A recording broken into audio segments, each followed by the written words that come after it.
অক্ষয় তৃতীয়া কি? এই আসন্ন 1431 সালে কবেই বা পড়েছে এই অক্ষয় তৃতীয়া?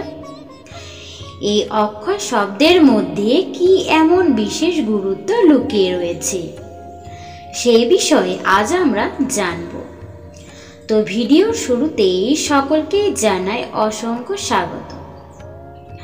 আমরা চেষ্টা করি সনাতন ধর্মের সকল তথ্য আপনাদের কাছে তুলে ধরতে।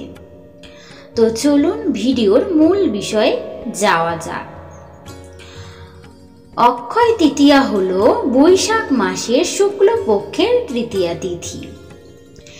এটি একটি বিশেষ তাৎপর্যপূর্ণ তিথি। অক্ষয় হলো একটি সংস্কৃত শব্দ। অক্ষয় শব্দের অর্থ হলো যার ক্ষয় নেই, অর্থাৎ যা কখনো শেষ হয় না। বৈদিক বিশ্বাস অনুসারে এই পবিত্র তিথিতে কোনো শুভ কাজ করলে তা অনন্তকাল অক্ষয় হয়ে থাকে। কাজটা যদি ভালো হয় তাহলে তার জন্য আমাদের লাভ হয় অক্ষয় পূর্ণ, আর কাজ যদি খারাপ হয় তাহলে আমাদের লাভ হয় অক্ষয় পাপ। এই দিন খুব সাবধানে প্রতিটি কাজ করা উচিত। খেয়াল রাখবেন এই দিন যেন মুখ থেকে কোনো কটু কথা না বের হয়। তো আসন্ন বাংলা 1431 সাল এবং ইংরাজি 2024 সালে কবে পড়েছে এই তৃতীয়া তিথি, সেটা আমরা এখন জেনে নিই।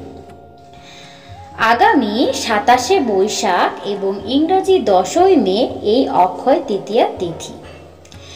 এই তিথি ভোর 5:44 শুরু হয়ে শেষ হবে বৈকাল 4:49। তো আজকের এই ভিডিওটি যদি আপনাদের একটু হলেও সাহায্যকর মনে হয়, অবশ্যই ভিডিওটিকে লাইক দিয়ে আমাদের চ্যানেলটিকে সাবস্ক্রাইব করে আমাদের পাশে থাকবেন।